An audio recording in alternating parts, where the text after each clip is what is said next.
আসসালামু আলাইকুম, welcome to my channel RS technology. যারা নতুন করে ভোটার হতে যাচ্ছ অর্থাৎ এনআইডি কার্ড করতে যাচ্ছ তাদের জন্য রয়েছে দারুণ একটি সুখবর। অলরেডি কিন্তু বাড়ি বাড়ি গিয়ে ভোটার তালিকার তথ্য সংগ্রহ করা শুরু হয়েছে। খুব শীঘ্রই নতুন ভোটারদের চোখের আইরিশ ছবি তোলা, আঙুলের ছাপ দেওয়ার কার্যক্রম শুরু হয়ে যাবে এবং তারপরই এনআইডি কার্ড বা ভোটার আইডি কার্ডে তোমার নামটি অন্তর্ভুক্ত হয়ে যাবে। সো এটা করার জন্য তোমাদের কিছু প্রিপারেশন লাগবে, কিছু ডকুমেন্টস রেডি রাখতে হবে। সো কি কি কাগজপত্র রেডি রাখতে হবে বা কয় তারিখ থেকে এই কার্যক্রমটা শুরু হবে এই নিয়ে আজকের পুরো ভিডিওটা।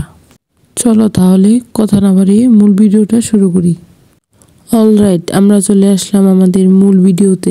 এখন বলি, ভোটার আইডি কার্ডে নিজের নাম অন্তর্ভুক্ত করতে চাইলে বা এনআইডি কার্ড পেতে চাইলে তোমাকে যে বিষয়টি প্রথম দেখতে হবে সেটা হচ্ছে যে তোমার জন্ম কি 2008 সালের 1 জানুয়ারির পূর্বে কিনা। সো নির্বাচন কমিশন বলছে যে 2008 সালের 1 জানুয়ারির পূর্বে যাদের জন্ম তারাই শুধু নতুন করে ভোটার হতে পারবে। এই এখন যে কার্যক্রমটা শুরু করেছে সেটার আন্ডারে যদি এটা তোমার হয়ে থাকে তাহলে তোমাকে কিছু কাগজপত্র সংগ্রহ করতে হবে। প্রথমত হচ্ছে তোমাকে 17 ডিজিটের জন্ম নিবন্ধন সনদ যেটা রয়েছে সেটা অবশ্যই মাস্ট বি তোমাকে রেডি রাখতে হবে। নাম্বার 2 তে প্রয়োজন হবে তোমার পিতামাতার এনআইডি কার্ডের ফটোকপি অথবা চাচা বা ফুপু বা নিকট আত্মীয় যারা আছে তাদের এনআইডি কার্ডের ফটোকপি তোমার মাস্ট বি লাগবে। যদি বিয়ে করে থাকো তাহলে তোমার এখন একটা জিনিস লাগবে, বিয়ে না করলে কিন্তু লাগবে না, সেটা হচ্ছে বিয়ে নিকাহনামা অর্থাৎ বিয়ের যে কাবিনের কপি এটা লাগবে কিন্তু। তারপর হচ্ছে স্বামী স্ত্রীর জন্ম সনদ বা এনআইডি কার্ডের ফটোকপি। সো 18 বছরের নিচে খুব বেশি সংখ্যক লোক হয়তো বিয়ে করার কথা না। সো তারপরেও যারা বিয়ে করেছো তারা কমেন্ট করে জানাও, আর যারা বিয়ে করো নাই তারাও একটু কমেন্ট করে জানাও। আমি দেখি যে আমার অডিয়েন্সদের মধ্যে কারা কারা 18 বছরের নিচে বিয়ে করেছে বা বিয়ে করে নাই। নাম্বার 4 এ প্রয়োজন হবে সিটি কর্পোরেশনের কাউন্সিলর কর্তৃক একটা হচ্ছে তোমার নাগরিক সনদপত্র।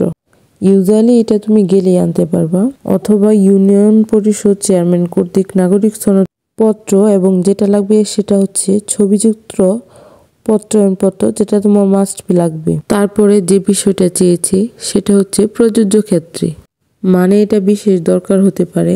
যেমন তোমার পিএসসি সার্টিফিকেটের একটা ফটোকপি হতে পারে, জেসি সার্টিফিকেটের একটা ফটোকপি হতে পারে, আবার এসএসসি সার্টিফিকেটের ফটোকপি হতে পারে। এটা কিন্তু বাধ্যতামূলক না, এটা মাথায় রেখো, এটা বিশেষ প্রয়োজনে রাখতে পারে। ওকে। নাম্বার 6 এ যে জিনিসটা লাগবে সেটা হচ্ছে স্থায়ী ঠিকানা প্রমাণের ক্ষেত্রে তোমাকে একটা কপি দিতে হবে। সেটা ইউটিলিটি একটা বিলের কপি দিলেই হবে। ইউটিলিটি বিল বলতে গ্যাস বিল, বিদ্যুৎ বিল, পানির বিল বা টেলিফোন বিল এরকম কোনো একটা কি দিলেই হবে।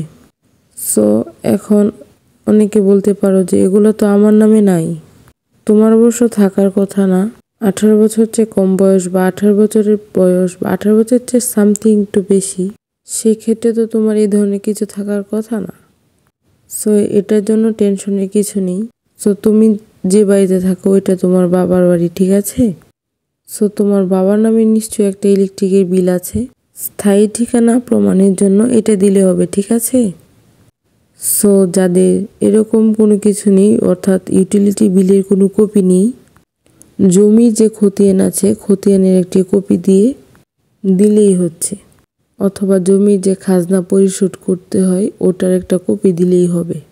অর্থাৎ যে কোনো একটা কিছু দিতে হবে।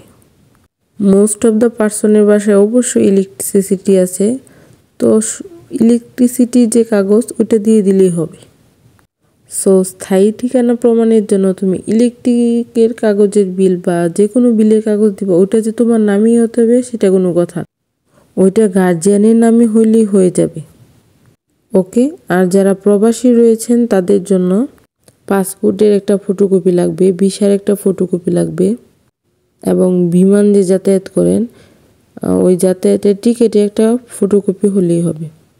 সর্বশেষ যে বিষয়টি আলোচনা করব সেটা হচ্ছে প্রযোজ্য ক্ষেত্রে, যে পিতামাতা মারা গেলে তাদের মৃত্যু সনদটা দিতে হবে। তারপর আমি আপনাদের সর্বশেষ একটা কথা বলি, এখানে যতগুলো কথা বললাম তার মধ্যে সবচেয়ে বেশি ইম্পর্টেন্ট কথাগুলো হচ্ছে যে কাগজপত্রগুলো খুব গুরুত্বপূর্ণ তার মধ্যে হচ্ছে জন্ম সনদ, অর্থাৎ 17 ডিজিটের যে জন্ম সনদটা ওটার একটা কপি লাগবে। ওকে, তারপর হচ্ছে যেটা স্থায়ী ঠিকানা প্রমাণের জন্য ইউটিলিটি বিল বা খতিয়ান বা জমির খতিয়ান, ওইটা জমির খতিয়ান। তারপরে হচ্ছে যেটা পিতামাতা বা নিকটাত্মীয়ের এনআইডি কার্ডের ফটোকপি দিতে হবে। সো যাদের 18 বছর হয়ে গেছে তারা এবার তোমার আইডি কার্ডটা করেই ফেলো। আর এই কাগজগুলো অবশ্যই রেডি রাখবা। তো এই এনআইডি কার্ডের কার্যক্রমটি শুরু হবে 5 ফেব্রুয়ারি থেকে 20 এপ্রিল পর্যন্ত। সো যারা ভোটার হতে ইচ্ছুক অবশ্যই এনআইডি কার্ডটি করে ফেলো। Thanks for watching my video. আল্লাহ হাফিজ।